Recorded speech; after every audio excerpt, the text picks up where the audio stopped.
Donc, dernier type de calendrier que nous utiliserons dans nos plannings, ça c'est le calendrier de tâches.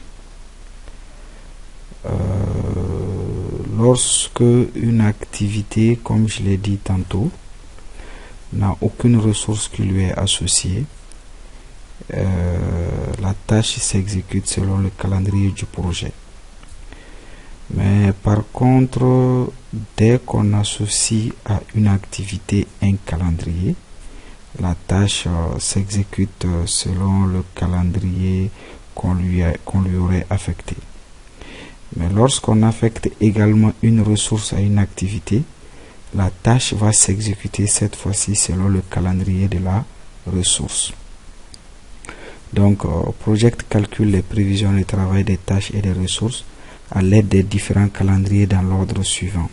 Donc, si vous regardez CP, CR, CT, c'est-à-dire que si j'ai un calendrier de projet et que j'ai pas de calendrier de ressources ni de calendrier de tâches, toutes mes activités s'exécuteront selon le calendrier du projet.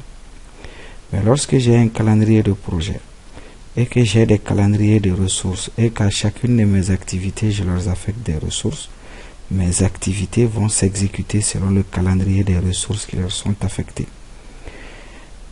Comme dans tout projet, il faudrait avoir un calendrier de projet. Si j'ai un calendrier de projet, un calendrier de ressources et également des calendriers des tâches spécifiques pour mes activités, donc en ce moment, mes activités s'exécuteront selon le calendrier des tâches qui leur sont affectées. Voilà. Donc, en résumé, avec le logiciel MS Project, cette notion de calendrier, elle est importante, vu que ceci va me permettre de voir un peu mes activités sont exécutées en tenant compte de quelle plage horaire ou de quelle spécificité. Donc, pour résumer, on dira tout simplement que si on a un projet avec un calendrier de projet et que toutes les ressources ont comme calendrier de ressources le calendrier de projet, donc toutes les tâches vont s'exécuter selon le calendrier de projet si on n'a pas de calendrier de tâches spécifique.